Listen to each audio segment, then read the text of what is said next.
Hello and welcome to this edition of Bayou Time. I'm your host, Keith Whiteside, licensed clinical social worker with Terra One Home Care.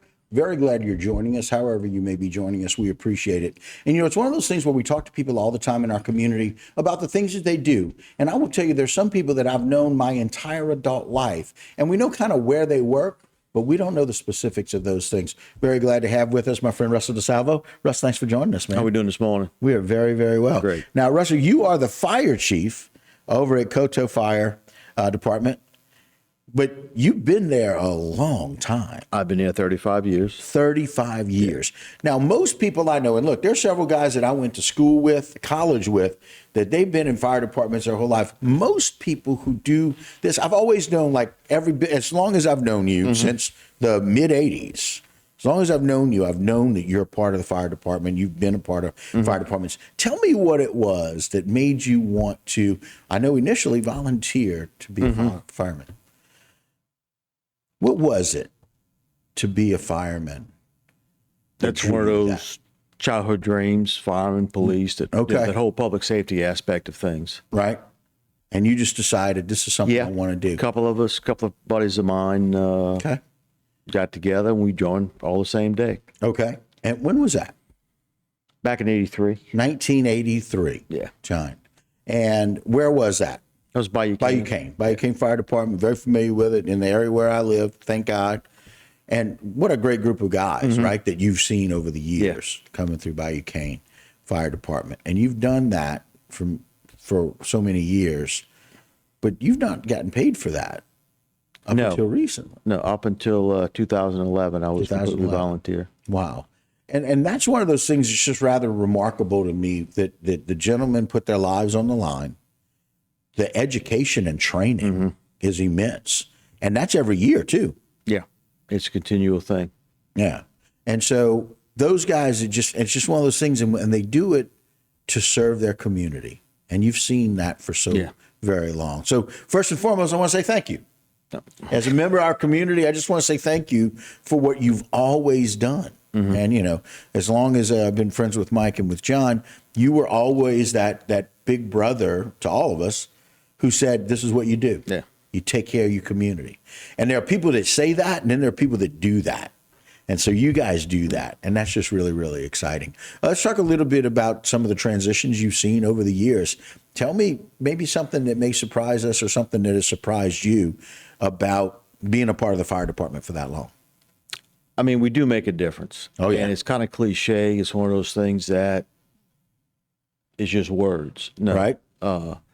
And we've seen a lot of people come, seen a lot of people go. Biggest thing on the volunteer side is the requirements. Okay. The certifications, all of the liability things that you now have to look at. Right.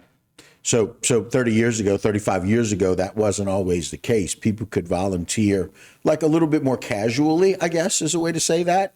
You could be a volunteer. You just didn't have to get all of these very specific certifications. Exactly. Matter of fact, it was probably just a couple of weeks and they walked in the door and the fire chief said, here's your pager, here's your gear. That's how you drive the trucks. I mean, those days are gone. Yeah. Those days are gone. Yeah. And the pager still keeps going off. Oh, one consistent is that the pager keeps going off. Always right? going off. I will tell you, I wasn't surprised, but I was respectfully interested. I'm fortunate enough that I get to spend time with some of our firefighters and doing some training, some education in the field that I work in, especially in the field of dementia, being able to kind of share with them and talk with them about some of the things that they're going to be faced with. Rarely do I do a 1 to 2 hour, 1 hour and a half presentation where we don't get an interruption from a call.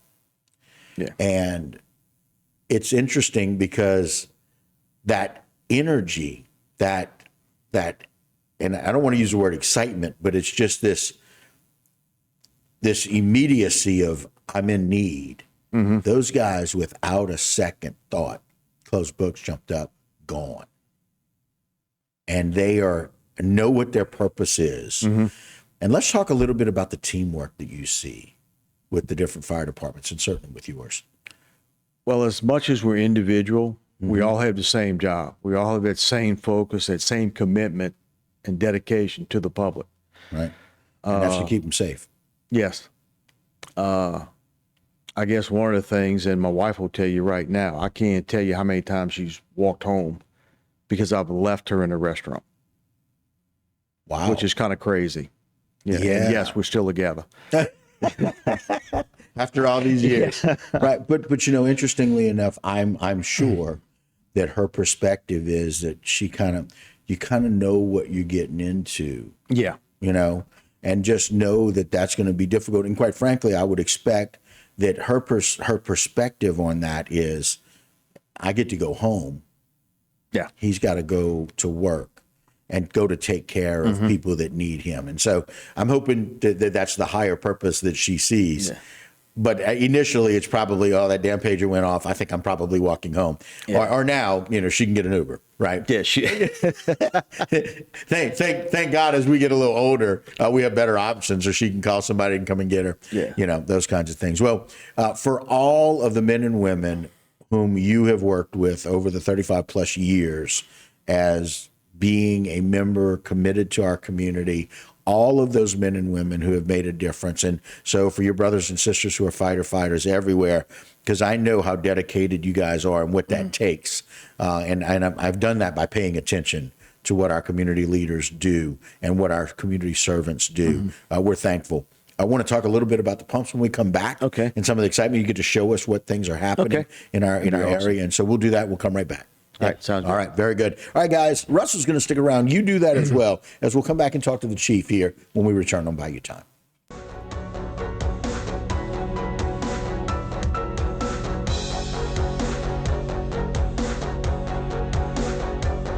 Today's social media segment is brought to you by Terrebonne General Health Systems, modern technology, and timeless caring. Rouse's, you're either local or you're not. Buick, the craft of modern luxury. St. Martin and Bork, know your rights.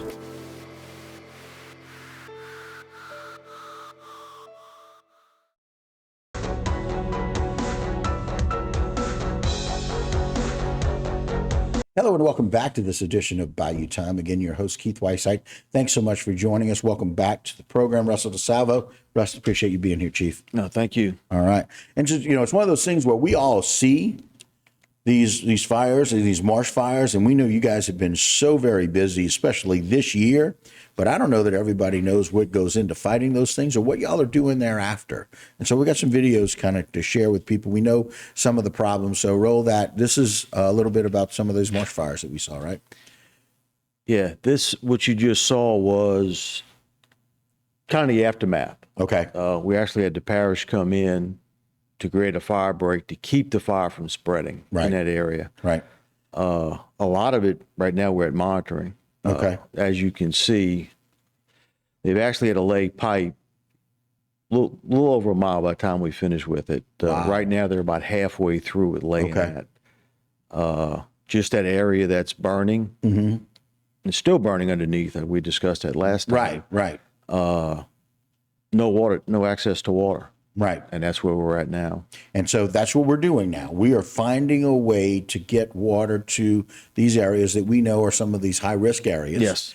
And especially when we have this drought and this lack of rain over the course of a summertime, we know we have these issues that are possible. And this is what y'all are doing after the fact. So when people are asking, God, what are we doing? Well, you guys are out fighting the fires, working with the government, our local government, to put up this fire break. And now finding a way to get water to it. Yeah. Okay. Let's talk about maybe some of these pictures that we're going to see and what we're doing. That's the pump. There's a pump on the canal, and that's a pump in the middle, just because of the distance to keep that continued volume and that pressure to get it that far. That's about midway. Midway through from where they are. So another one right there at the bayou itself, and then this one about halfway down. Yeah. Okay. Yeah, that's some other shots getting that pump installed and connecting it to that. That is the pump that's actually sitting on the St. Louis Canal. Okay, and you can see the piping and where it's going and how it's moving. And there again.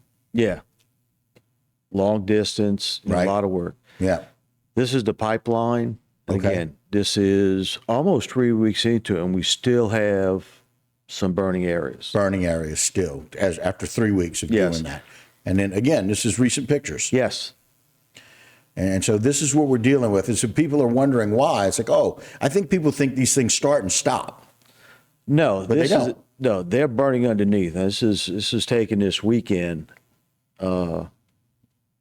Again, smoke is lingering. You have that temperature. Again, it went from that, and we should have another shot of where it was zero visibility Wow. at the intersection. This is 7:30 in the morning. 7:30 in the morning. You cannot see at all. We probably had about 40 to 50 vehicles just deadlocked at that intersection. Okay. And then again, the fire is coming from underneath. Underneath, it's burning actually underneath in between that top layer. And again, a lot of it's because of the drought. Right. And just those, all of that area stayed so very dry for so long. And then that heat can combust, and then it can come from underneath. And what we're doing is we're trying to get water to those areas, working diligently to get water to those areas to be able to treat those things. Yeah. And again, you've heard it. Well, it rained.